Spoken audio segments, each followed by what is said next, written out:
know the shirt is off the cuff. Welcome. Thank you very much, everybody, for being here, listening in, checking it all out.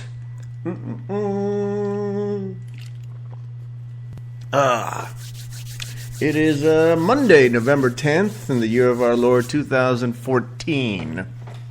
Not much of 2014 left, really, when you think about it. I mean, we got just shy of 2 months left.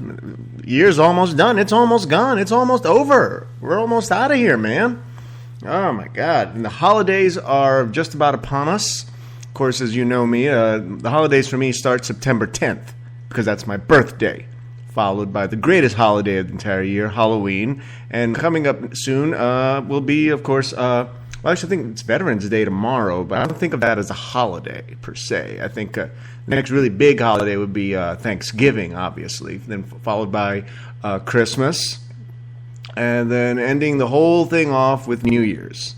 You know, so it's the biggies. It's the big three as far as most people in this country are concerned. You know, Thanksgiving, Christmas, New Year's, the big three.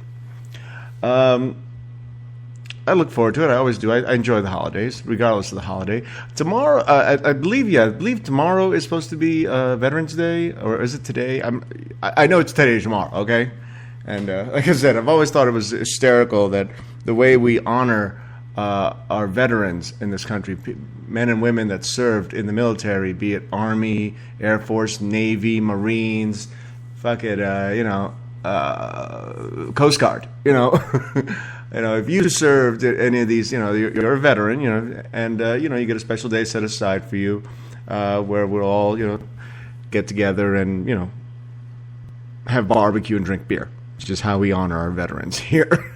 Just like Memorial Day, just like Labor Day, just like 4th of July. We all get together, drink beer, and have barbecue. That's how we celebrate the veterans. And of course, like I said, I think we have Thanksgiving coming up. Thanksgiving, not my favorite holiday. I enjoy it, I really do, but not my all-time favorite holiday. Because for me, Thanksgiving, it always seems like it's like the one holiday of the year where we all get together with family so we can have a fight. I mean, that's what it always seems like. It seems to me like every time I go to somebody's house for Thanksgiving, and it's a family affair, there's always a fight.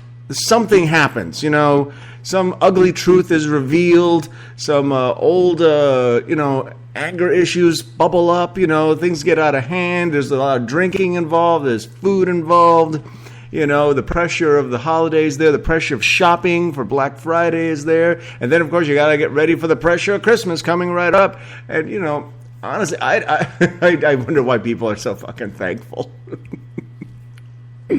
Oh, my God. Before we get started with today's topic, the cultural significance of Bugs Bunny. This particular episode is inspired by my friend Fauna. Lovely, lovely young woman. I love her dearly.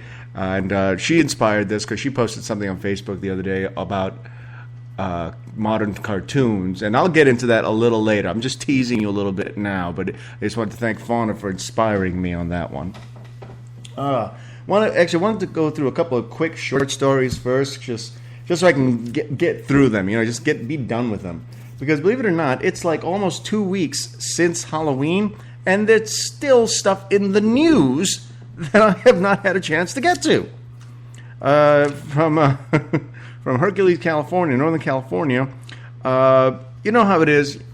Your kids go out trick-or-treating, and you worry about what they might have gotten. Did somebody poison the candy? Did somebody put a needle in the candy? Did they, do this? God knows what. Did they give them wrapped up cat shit? Made to look like a Snickers bar or something. So you worry. That's why you inspect your kids' candy. Well. Which brings us to Hercules, California, a small town, population of roughly 23,000, just 25 miles north of San Francisco. An 8-year-old girl got herself a small bag of methamphetamine. Yeah! They're Breaking Bad in Hercules, California. Who'd have thought? Could you imagine that? Your kid comes home. It's like, okay, Snickers, Milky Way, Whoppers, Good and Plenty's, Lifesavers, Lollipops, crystal meth. Okay, this candy's for Daddy. You go have your Snickers. I'll be in the back room. God, I could not imagine that. Ugh. And finally, my last bit of news from Halloween. Walmart Stores Incorporated apologized for labeling some Halloween outfits on its website as, quote, fat girl costumes, end quote, after due criticism on social media. The web address now redirects customers to a page listing women's plus-size Halloween costumes. Okay, hold on. Okay. I understand. Okay. You happen to be on the heavier side. Obviously, you're going to take some offense to the fat girl label as part of a costume. Okay, I understand that. He's like, you don't want people, it's like, what are you dressed up as this year? I'm dressed up as a big fat bitch. Oh, that's awesome. Okay, I understand where some people would be offended by that. Not a problem there. But what bothers me here is that you can still get the costume. They just relabeled it. Women's plus-size Halloween costumes. Okay. See, you're not fixing the problem that way, okay? Because it's still what you're saying though is that it's still something that is garish, that is considered unattractive, and you're selling it as a costume, as something to be scary. It's like, it's not the way that works, okay? I mean, if you're going to keep selling the women's plus-size Halloween costumes, just call it a fat girl costume and get it over with. I mean, you're not fooling anybody with that one, okay? In Arkansas, voters rejected a controversial measure that would have allowed alcohol to be sold statewide. Such sales are banned in about half of the state's 75 counties. So about half of Arkansas is dry. So I got to find out which cities in Arkansas so I can go visit, because Lord knows I'm not going to go dry, especially not while I'm in Arkansas. Not that I'm planning on going. And from the file of No Good Deed Goes Unpunished. There was a couple, apparently, 3rd Street and Serrano Avenue in Los Angeles, about 3 a.m. They were fighting. They were arguing. They were a couple. It was a man and a woman. And it was getting pretty hairy there. A man, this was in Koreatown, a man decided to intervene, stop the argument from escalating into a real all-out fight. And for his, Samaritan efforts, he was stabbed to death. So the next time you see a couple fighting, let them fight. Oh, my God. Today's topic, like I said, I'm talking about the cultural significance of Bugs Bunny. And I bring this up, like I said, because my friend Fauna brought it up. She was talking about how she believes that modern cartoons are just inappropriate for children. They send out the wrong message to children. And, it's obvious, and according to her, it's obvious that these were written by adults with some pretty severe mental and emotional issues. I'm like, well, that's probably true. But I disagree with Fauna. I not so much disagree with her, but I don't go along with her as much as some other people might. Because, I grew up watching cartoons. And I'm talking about, like I said, Bugs Bunny, Tom and Jerry, Popeye the Sailor Man, the Transformers, G.I. Joe, Underdog, and let me tell you, the Flintstones, let me tell you, a lot of these cartoons were never designed for children, okay? And what I think a lot of parents, especially in the modern day, and even back then, as a lot of parents, they don't seem to understand that so many of these old cartoons were never designed for children. They were designed for adults. And another thing that they seem to forget is that when a small child watches a cartoon, first and foremost, the reason he's watching the cartoon is because it is a cartoon. It's animated. Kids love animation. They love the stuff, all right? They can't get enough of it. I mean, if you want to, I mean, let me put it this way. I grew up in a generation of kids that, getting up at 6:30, 7 o'clock in the morning, so you can get your ass to school on time was a Herculean effort on my mother's part. I mean, there were some days she literally hit me in the head with a broomstick a few times to get me out of bed, Yet every Saturday I was up at 5 o'clock in the morning sharp because there were Saturday morning cartoons and I wanted to watch them because they were cartoons. Not for any other reason. Not at all. And after the cartoons I liked were all done and gone, I'd watch the shitty cartoons that my sisters liked. I'd watch My Little Pony. I'd watch Strawberry Shortcake, Gem, whatever the fuck it was called. I'd watch it. Why? Because it was animated. I didn't really care what the cartoon was about. It was animated. And that's what most kids do. That's what the kids, even in today's modern day, do. Okay? First and foremost, it's a cartoon. That's why they want to watch. But then you go back, you look at those old cartoons, and like I said, they were not child appropriate. They really weren't. Okay, Bugs Bunny being, I think, one of the biggest examples. Let's take a look at Bugs Bunny. Bugs Bunny had cartoons during World War II. It dealt with issues such as Nazism, air raids, bombings, war, murder. It dealt with issues such as transsexualism. I mean, can you name, you can probably name several episodes where Bugs Bunny was dressed up as a female and kissing males on the lips, while trying to seduce them. Bugs Bunny was a cross-dresser, okay? And more than that, beyond it, Bugs Bunny was an asshole. Bugs Bunny was always getting into shit that was none of his business, but wanted to fuck with the other guy. He wanted to fuck with Elmer Fudd, And he loved doing it. Anything to piss off Elmer Fudd, he would do it. I mean, Elmer Fudd, a lot of times, wasn't even hunting.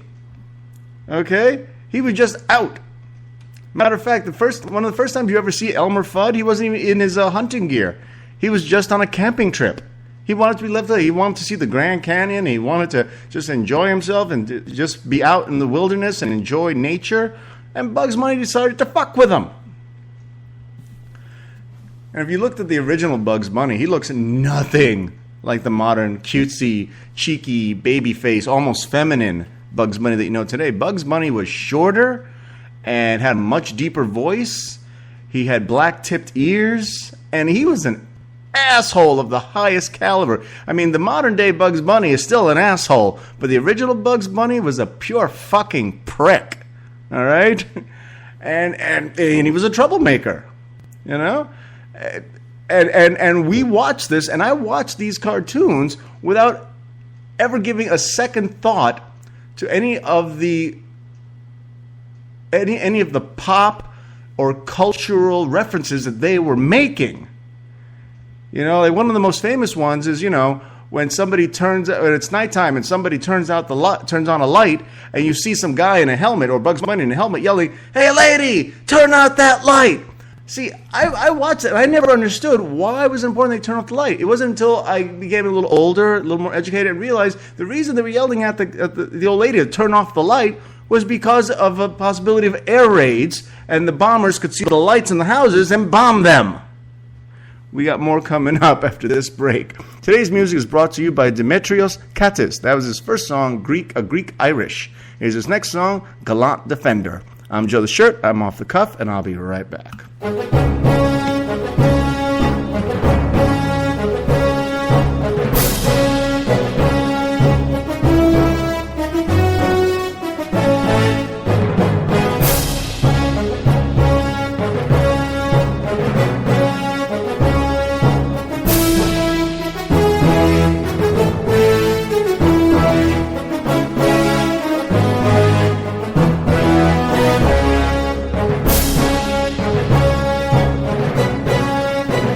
Joe the Shirt is off the cuff.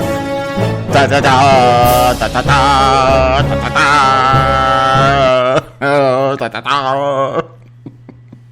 Welcome back. Joe the Shirt's off the cuff. I am your host, Joe the Shirt. Talking about the cultural significance of Bugs Bunny. I went through some of it. And like I said, watching the old cartoons, I mean, if you pay attention, go back, look at those old cartoons from the 50s and 60s and 40s even, 30s, I think it may have been available that early, and watch them. And you will, as an adult, you will see things, understand things. You'll see and understand jokes that as a child you never got. Okay, you just thought it was irreverent, if you even understood what that word meant. But really, for me, when I was a kid, watching Bugs Bunny, while I enjoyed it and I got a lot of jokes and enjoyed the animation, a lot of times the references as a small child, as a 6-year-old, 7-year-old, 8-year-old child, were about as arcane as listening to Dennis Miller. It's like yeah, you laugh, it's supposed to be funny, but you're not quite sure why. And that's what I got out of Bugs Bunny. And you look at a lot of the other cartoons, from when we were kids, like say Tom and Jerry. Tom and Jerry was quite possibly one of the most violent cartoons to ever be created. I mean, we're talking they regularly shot each other, stabbed each other, slashed each other with knives. They would hit each other with sticks, bats, pool cues. They would attack each other with lawnmowers, scissors, clippers. They would throw each other off buildings. They would hit each other with frying pans.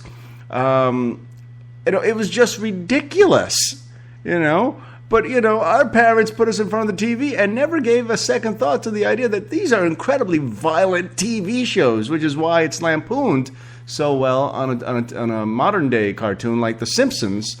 Which they have a cartoon within the cartoon called The Itchy and Scratchy Show, which is about a cat and a mouse who are way more violent than Tom and Jerry ever were. But, well, actually not even more violent, just more graphic. The violence level is actually pretty much the same. But you watch Tom and Jerry, and, they went to the hospital, like in almost every episode. In every episode, somebody had a black eye or a broken arm. They were in a sling. They were in a body cast. An incredibly violent show. Then you take a look at a show like Popeye.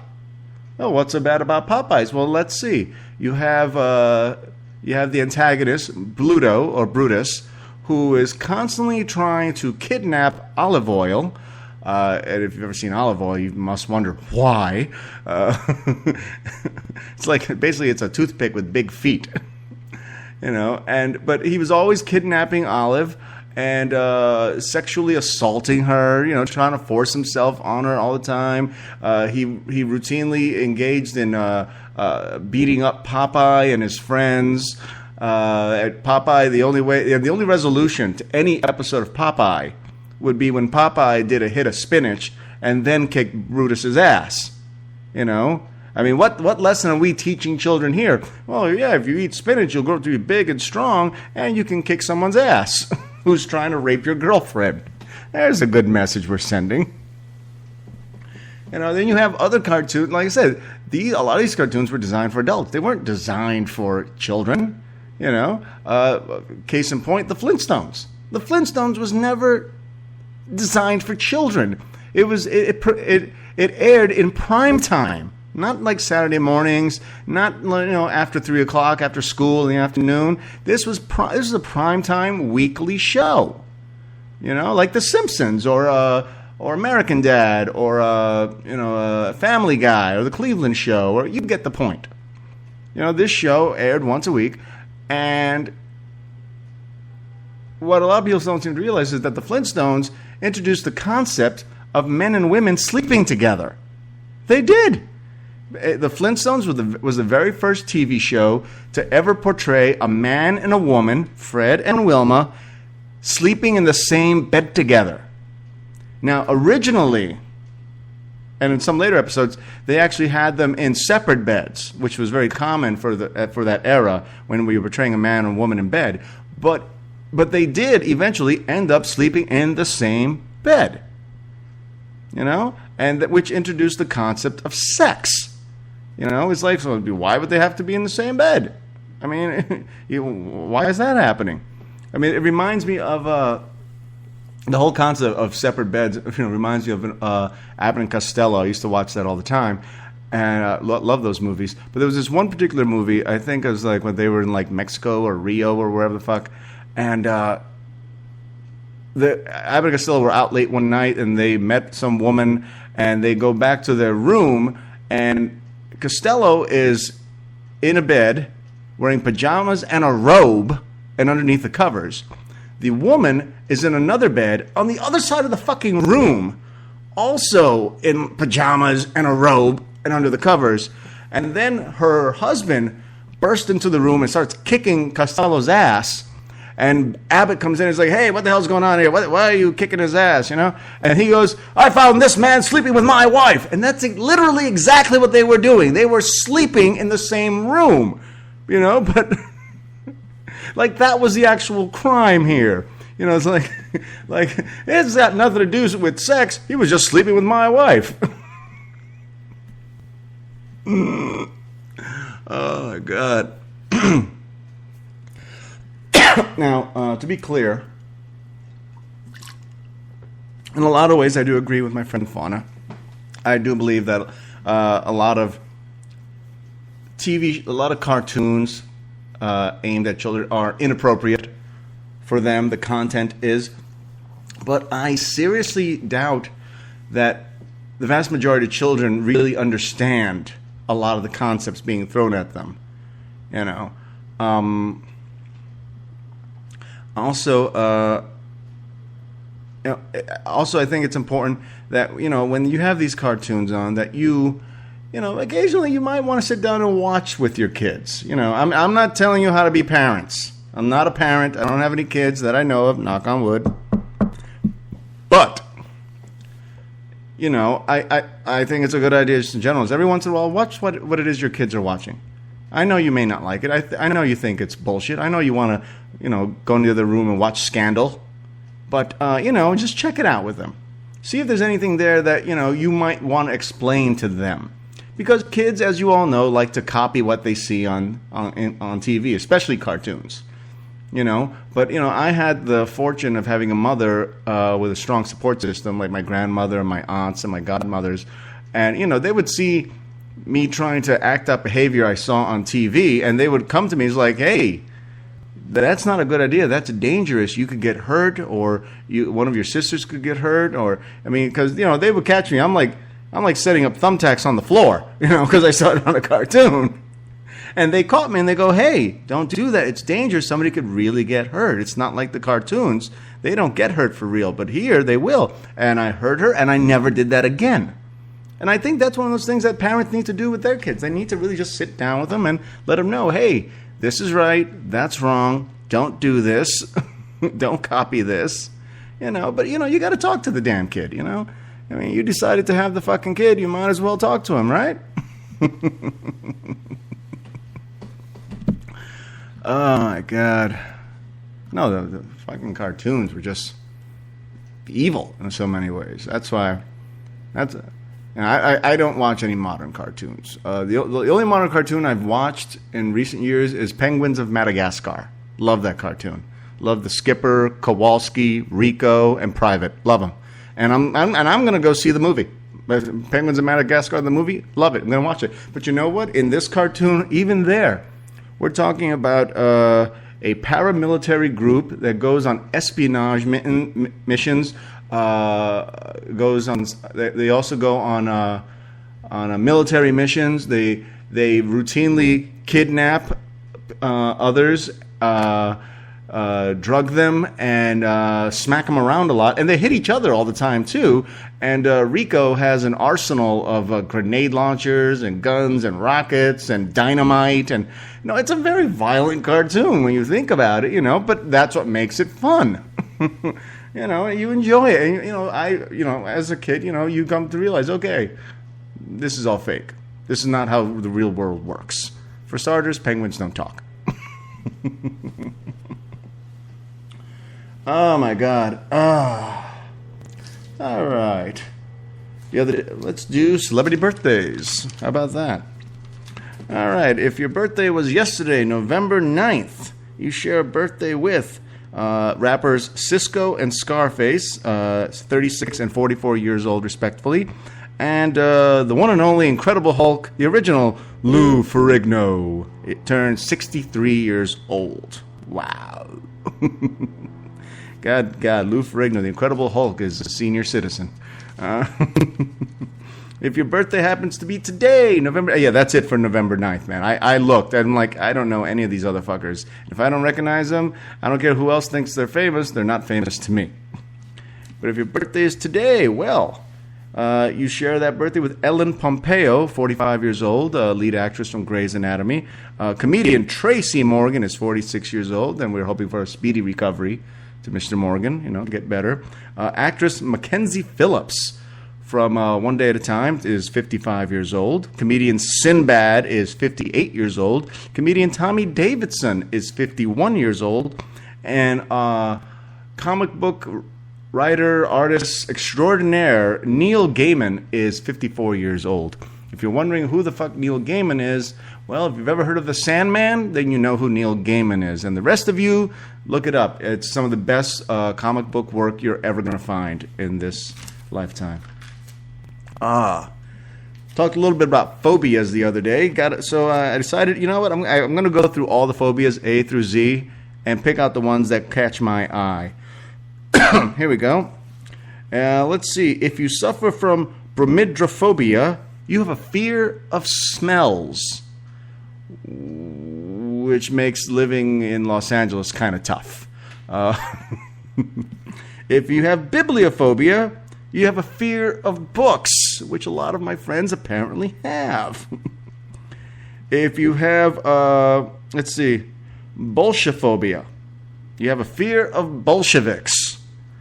Thought that one was pretty self-explanatory, but, some people don't quite get it. If you have barophobia, well, you're pretty much fucked because that's a fear of gravity. How do you have that? How do you have a fear of gravity? I mean, I understand a fear of falling, a fear of heights, but how do you have a fear of gravity? Gravity is something that you deal with every day, your entire life. You can't avoid that. Not without going into space. If you're not John Glenn, you're not avoiding this, okay? If you're not Neil Armstrong, you're not avoiding this. And finally, here's a fear that I think everybody has, including myself, ballistophobia, also known as the fear of bullets. Which, I got that. I got it bad. Got it real bad. Living in Los Angeles, growing up in New York City. I grew up in the Bronx. Yeah, ballistophobia. I got it. I got it bad. Something that bothers me a lot. It's called bullets coming at me. And now it's time for a break. More music from Dimitrios Katis. Here's his next song. It's called Roman Legion. I'm Joe the Shirt. I'm off the cuff, and I'll be right back.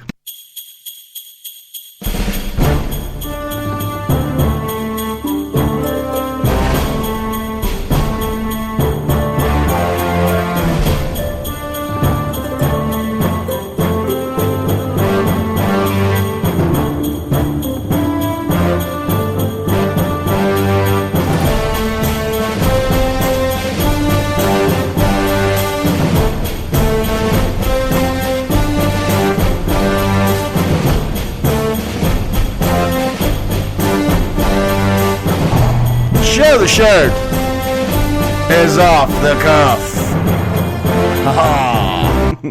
And that was Dimitrios Katis with their song, with his music, Roman Legion. In case you didn't guess, Dimitrios is probably Greek. Just saying. Okay, I've got a little inspiration from one of my other listeners, my good pal Thinkerbell over there in Mexico. She enjoyed the stories I did the other day on animals, a bunch of animal stories, little short ones. And I thought, you know what, let's see if I can find a few more. All right. Now, just talking about the penguins of Madagascar, now I'm going to talk about penguins a little bit more. I'm going to talk about the study of penguins. Researchers from Paris, from France actually, from the University of Strasbourg in France, wanted to be able to study penguins, emperor penguins, king penguins, in a more natural way, because the traditional way is, of course, you go out there, you capture a penguin, you tag it, and then you keep an eye on it, study it, see what it does, see where it goes, see what it eats, who it mates with, all that kind of stuff. But after the initial tag, in order for them to get the information from the tag, from the radio tag that they put on them, they have to come pretty close to those penguins. I'm talking within 2 feet. Okay, and I got to tell you, the average penguin doesn't like the average human being coming at them. So what was happening was the penguins started to react. They would start to run away. Their heart rates would jump to 4 times the normal heartbeats. They would start to move away from the researchers and go. Then it was the king penguins tend to be very, very territorial, and they would go into another penguin's territory, and that would start a fight, sometimes even like a riot amongst a penguin community, and that was just unacceptable. So these guys decided, well, what if we send in a robot? You know how they have those rovers on the moon and on Mars? Well, they decided, let's have a rover of our own with a camera and a radio reader, so that way the rover goes up to the penguins, a small little rover. The rover is about the size of a chick, of a penguin chick, and so it's not threatening. It doesn't look all as strange as a 6-foot human being coming at you, as a penguin. And and the rovers were able to get really close and not alarm the penguins. To make it even an even more subtle approach, they disguised the rover as a baby penguin. They did. Now I'm looking at the picture of this. Really, all it is it's a remote control car, like a Jeep, remote control Jeep, with a fluffy toy penguin on top of it. That's able to get up and close to the real penguins without alarming them. They noticed that when the penguin rover approached them, the significant difference between when a human being approached them. When the rover approached them, dressed up as a baby penguin, the average penguin moved 3 inches. They were like, what the fuck is that? Okay, I'm just going to shuffle back a little bit. All right. But when a human being approached the average penguin, they would move an average of 17 inches, meaning that they were alarmed, they were worried, and they were trying to get away. So the rovers are in fact working. Scientists plan on expanding the role of rover penguins and other animals, I think, so that they can not just crawl on the ground, but they want to develop robots that can swim and fly and take information of the animals they're studying. Interesting stuff. I like it. Let's see. Apparently, in the state of Maine, Maine voters defeated a ballot measure that called for a ban on bear hunting methods, such as feeding the animals pizza, hounding or the use of dogs on the hunt, and trapping. Apparently, Maine still enjoys hunting its bears, and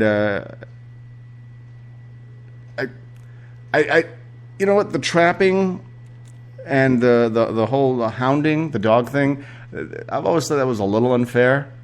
But baiting bears so that they come out into the open, that's just really unfair, because they're giving the bears pizza. And I got to tell you, if I'm walking through the forest, I see pizza on a rock with a rope around it, I might take a bite. I don't know. Let's see, and then there's crime involving animals. A man was charged with stealing a calf. That's right, a baby cow. A Riverside man was arrested after police found a 3-day-old, possibly stolen calf in the back seat of his car. Cesar Zamora Santana, 31, was standing outside his car in Riverside on Wednesday when police spotted the 70-pound baby cow in the back seat of his car. Santana told police that he had purchased the female calf at a gas station for $200. Okay, let's assume that was true.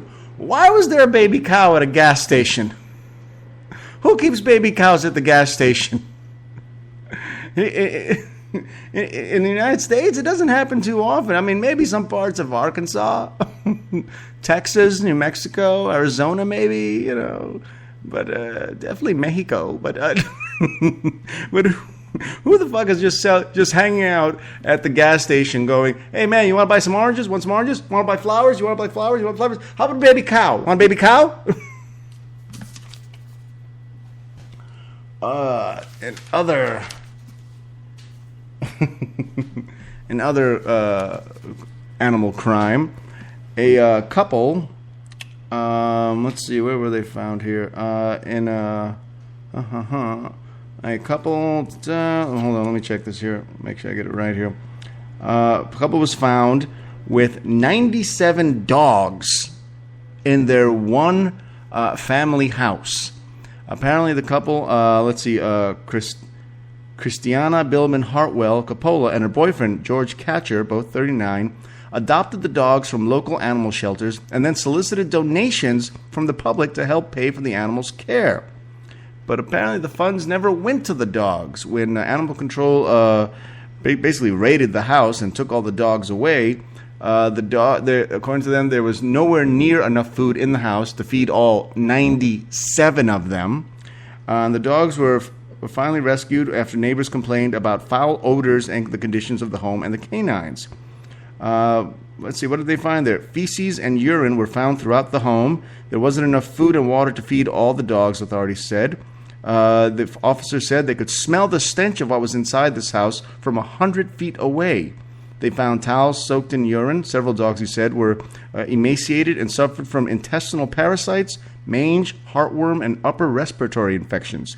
At least one dog had swollen ears and infected paws because it was left standing in feces and urine. The dogs will be adoptable once they are healthy and available from the Animal Services Department. God damn. See, that's just too much. You can't do that. Let's see.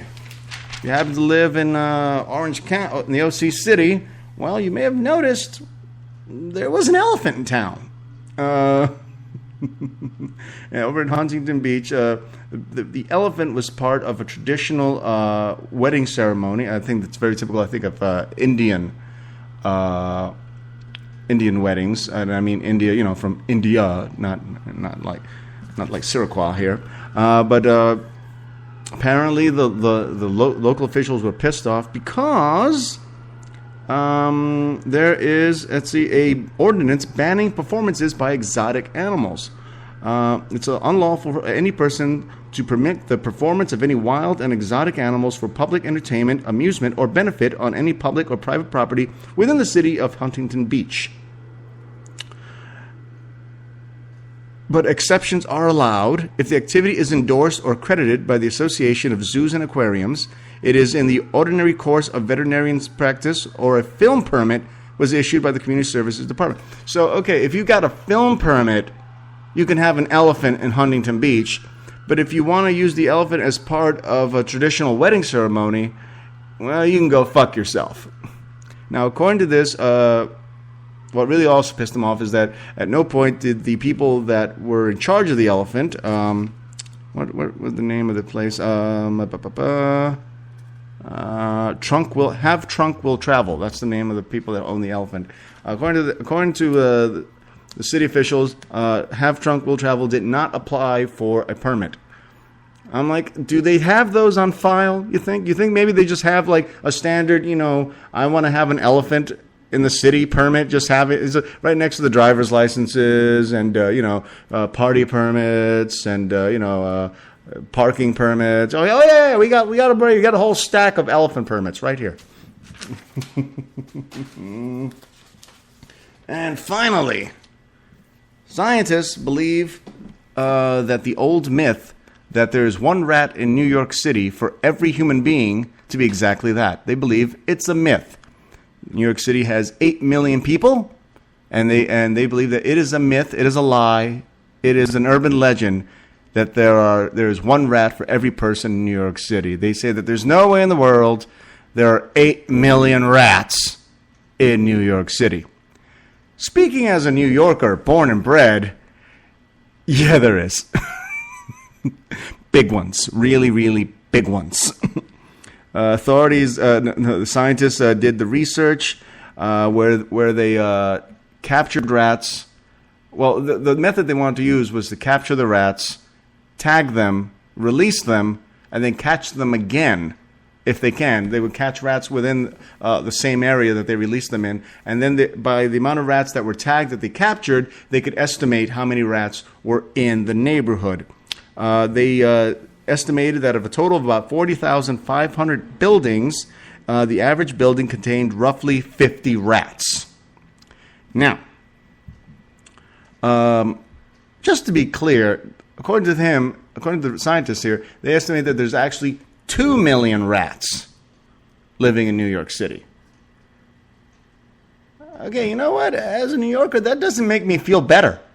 I was like, what's that? There isn't 8 million rats in New York City? Only 2 million? Oh, well, yeah, I'm going to walk outside without shoes now and cheese and Spam in between my toes. I'll be fine. No problems. Now, they estimated 2 million based on the 40,500 buildings that they studied and estimated that there's 50 rats per building. But this does not take into account the number of rats that may be living in subways, sewers, or parks, of which New York City has loads. So, yeah, I don't feel better on that one. Oh, my God, what else have we got here? Okay, one more story to cover here if I can. Let's see. Here in Los Angeles, here in California, they are experimenting with the idea of body cameras on police. Now, lots of states and cities and counties already do this all over the country.